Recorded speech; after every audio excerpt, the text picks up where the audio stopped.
Hello everyone. आज की video में प्लानिंग पे बात करेंगे। वर्ड प्लानिंग की डेफिनेशन को देखेंगे और प्लानिंग के फ़ायदे क्या होते हैं और प्लानिंग के नुकसानात क्या होते हैं। तो सबसे पहले देखते हैं कि वर्ड प्लानिंग की डेफिनेशन क्या है। Planning is the direction to achieve objectives. Planning के अंदर एक क्लियरली डायरेक्शन प्रोवाइड की जाती है कि जो आपके ऑब्जेक्टिव्स को अचीव करने में हेल्पफुल साबित होती है। प्लानिंग एक कोर्स ऑफ एक्शन होता है, एक डायरेक्शन होता है, एक रोड मैप होता है जिसके ऊपर चलते हुए from start to end point आप अपने ऑब्जेक्टिव्स को अचीव कर सकते हैं। प्लानिंग किसी भी तरह की हो सकती है। फाइनेंशियल प्लानिंग हो सकती है, स्ट्रेटेजिक प्लानिंग हो सकती है, वॉर प्लानिंग हो सकती है, मैन्युफैक्चरिंग जो प्रोडक्ट लाइफ साइकिल की प्लानिंग हो सकती है, उसके अलावा डिस्ट्रीब्यूशन की प्लानिंग हो सकती है, मार्केटिंग की हो सकती है। So depending upon the context of your business और प्रोजेक्ट डिपेंड जो है वो प्लानिंग डिफरेंट नेचर की हो सकती है। स्केड्यूल की प्लानिंग हो सकती है, कॉस्ट है, ह्यूमन रिसोर्स है, प्रिक्योरमेंट है, रिस्क की प्लानिंग है। तो इस तरह प्लानिंग जो है, प्लानिंग के एस्पेक्ट्स जो हैं वो बहुत फैले हुए हैं डिपेंडिंग अपॉन द कॉन्टेक्स्ट कि आपको किस मकसद के लिए प्लानिंग करना है। अब देखते हैं कि प्लानिंग ज़रूरी क्यों है। प्लानिंग के लिए एक फेमस प्रोवर्ब यूज़ होता है जिसे कहते हैं if you fail to plan you plan to fail. कि अगर आप प्लानिंग करने में फ़ेल हो गए हैं तो आपने फिर जो है वो फ़ेल होने का प्लान बना लिया है। क्योंकि प्लानिंग जो है वो एक कंप्लीट कोर्स ऑफ एक्शन होता है, एक डायरेक्शन होती है जो कि आपको स्टार्ट से एंड तक गाइड करती है। लेकिन अगर आपकी प्लानिंग इफ़ेक्टिव नहीं है, प्लानिंग अच्छी नहीं है, तो उससे होगा क्या कि आप अपने ऑब्जेक्टिव्स अचीव नहीं कर पाएंगे। जो प्रोजेक्ट्स हैं वो डिले होंगे और उनके अंदर अनवांटेड सिचुएशन क्रिएट हो सकती है, रिस्क अराइज हो सकते हैं और ऐसी सिचुएशन आ सकती है जिससे जो है हो सकता है कि आपका जो प्रोजेक्ट है उसको प्रीमेच्योरली टर्मिनेट होना पड़े। तो इसलिए जो प्लानिंग होती है वो आपको एक कंप्लीट डायरेक्शन प्रोवाइड करती है। और इसके अलावा ये जो भी स्टेप्स हैं, जिन स्टेप से पास ऑन हो के आपने जो है वो स्टार्ट से एंड की तरफ जाना है, तो वो सारे के सारा जो पैसेज है उसके बारे में क्लियर डायरेक्शन प्रोवाइड करती है प्लानिंग आपको।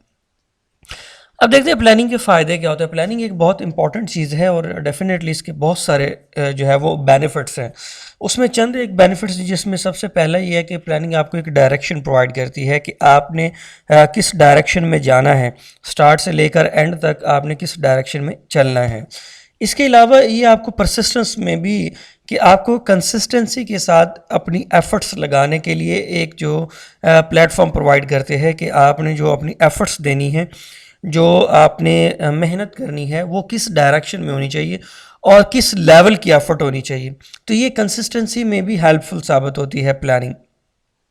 इसके अलावा प्लानिंग के अंदर आपको ये चीज़ भी डिटरमिन होती है कि आपको किस लेवल की एफ़र्ट्स चाहिए।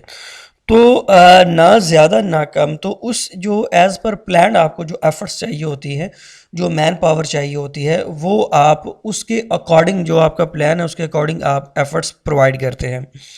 इसके अलावा जो आपको बिज़नेस स्ट्रैटेजीज़ आप बनाते हैं, जब आप अपने स्ट्रैटेजिक जो पोजीशंस हैं उसको क्लियर करते हैं, उसको बनाते हैं, तो उसको सेट करते हैं, तो उस सूरत में भी आपको प्लानिंग एक जो है वो एक बेहतरीन टूल है जो कि आपको एक ऐसा प्लेटफॉर्म प्रोवाइड करती है जिसकी बेस पे आप इफ़ेक्टिव स्ट्रैटेजीज़ बना सकते हैं। अपनी बिज़नेस स्ट्रैटेजीज़, अपने मार्केटिंग स्ट्रैटेजीज़ है, प्रोडक्ट डेवलपमेंट की स्ट्रैटेजीज़ हैं, मार्केट पेनिट्रेशन की स्ट्रैटेजीज़ हैं।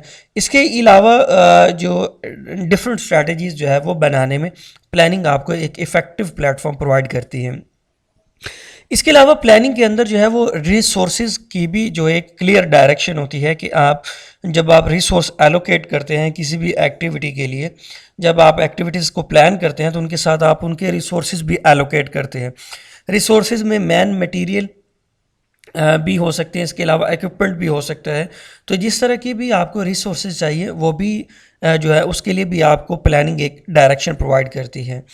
इसके अलावा प्लानिंग इसलिए भी इम्पॉर्टेंट है कि जब आप किसी भी सिचुएशन की डिटेल्ड प्लानिंग करते हैं, फ़र्ज़ करें कि प्रोडक्ट डेवलपमेंट का लाइफ साइकिल है, आप उसकी प्लानिंग कर रहे हैं, तो रॉ मटेरियल से लेकर एंड प्रोडक्ट तक और एंड प्रोडक्ट से उस प्रोडक्ट की मार्केटिंग और मार्केटिंग से कस्टमर्स तक, सो रॉ मटेरियल से कस्टमर्स तक के जिस लाइफ साइकिल से आपकी प्रोडक्ट गुजरती है उसके अंदर जो रिस्क अराइज होते हैं, तो जब आप डिटेल्ड प्लानिंग करते हैं तो आप हर एक स्टेप को अच्छी तरीके से एनालाइज करते हैं और उस एनालाइज करने के बाद आपके पास जो है रिस्क की डिटेल आ जाती है कि कौन कौन से रिस्क मौजूद हैं, कौन कौन से ऐसे रिस्क हैं जो कि पोटेंशियल हैं, जो कि हो भी सकते हैं या नहीं हो सकते, और उन रिस्क का इम्पैक्ट कितना होता है।